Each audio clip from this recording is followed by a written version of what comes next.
Once again, Senator Bernie Sanders drew huge crowds Wednesday night and all over the country. According to his campaign, 100,000 supporters attended nearly 4,000 grassroots gatherings in all 50 states. Senator Sanders joins us now from New Hampshire. Senator Sanders, thank you for joining us. I want to ask you about the big news regarding Joe Biden possibly getting into the race. You've been a critic of establishment politics. What do you think? Does Biden, the sitting vice president, represent that establishment politics, or could he be a voice for change here? Well, I've known Joe Biden for many years, and I'm very fond of Joe. But I think the American people who are seeing the middle class of this country disappearing, massive levels of income and wealth inequality, a campaign finance system which is literally corrupt now, owned by billionaires as a result of this disastrous Citizens United Supreme Court decision, want to go beyond conventional establishment politics. And I think, you know, when you mention why we have had 100,000 people on Wednesday night coming out all over this country saying enough is enough, government has to respond to the needs of the middle class, not the billionaires, I think that's what's going on in this country. And I'm not sure that conventional politics will do it anymore. Okay, so let me ask you, there's no doubt a tremendous achievement, this grassroots gathering all over the country. But the New York Times did an analysis of who showed up according to your own numbers on this. And they say more attendees from the Seattle metro area than all of the early states, New Hampshire, Iowa, Nevada, and South Carolina combined, that these came from the liberal base of your party. So I got to ask you, you are not going to get elected president if you can't broaden your appeal beyond the far left of the Democratic Party. How do you do that?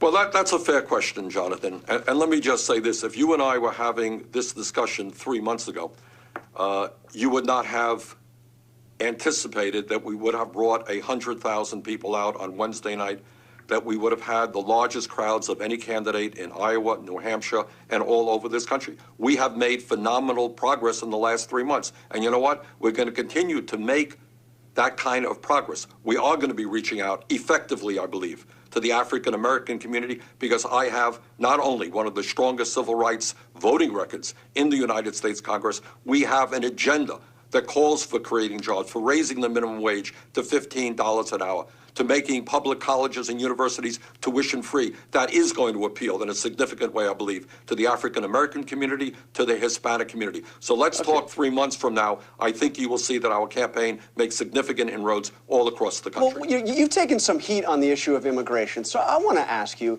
you voted against the 2007 immigration reform bill. That included a path to citizenship. That was the best chance in a generation to get a path to citizenship for those who are in this country, undocumented citizens in this, undocumented immigrants in this country. Do you regret voting against that now in hindsight? No, well, let's be clear. Number one, I voted for the 2013 comprehensive immigration reform legislation. Which was blocked, but I'm asking you about the one that actually had a chance. Well, let me finish, and I will give you the answer. Okay. And the answer is that absolutely we need a path to citizenship for undocumented workers. We need to take people out of the shadows.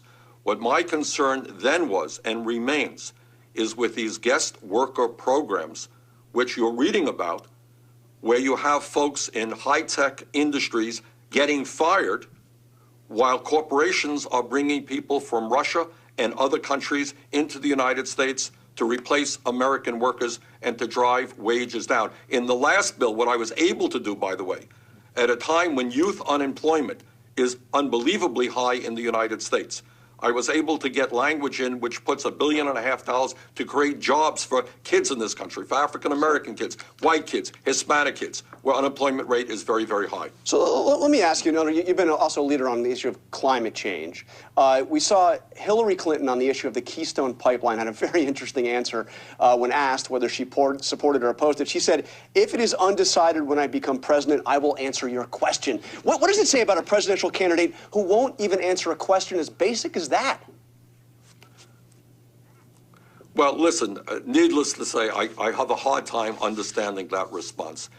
If we are serious about the planetary crisis of climate change, and by the way, Jonathan, for all intended purposes, the debate is over. The scientific community is virtually unanimous in telling us climate change is real. It is caused by human activity. I have helped lead the effort against the Keystone Pipeline, and I'm very proud, by the way, that just yesterday we received the endorsement from Friends of the Earth, one of the largest environmental organizations in America. And that is one of the reasons that they gave me their endorsement. Hey, we're out of time. I want a yes or no answer to one quick question. Hillary Clinton is, the polls suggest a lot of people don't see her as honest and trustworthy. Do you think Hillary Clinton is honest and trustworthy? I have a lot of respect for Hillary Clinton. She is somebody I've known for 25 years. I'm not going to be engaging in personal attacks against her. So you won't say whether or not she's honest and trustworthy? I'm not going to be engaging in personal attacks against her. Okay. She and I disagree on many issues. The American people want a serious debate about serious issues, not personal attacks. All right, Senator Sanders, thank you very much for joining us.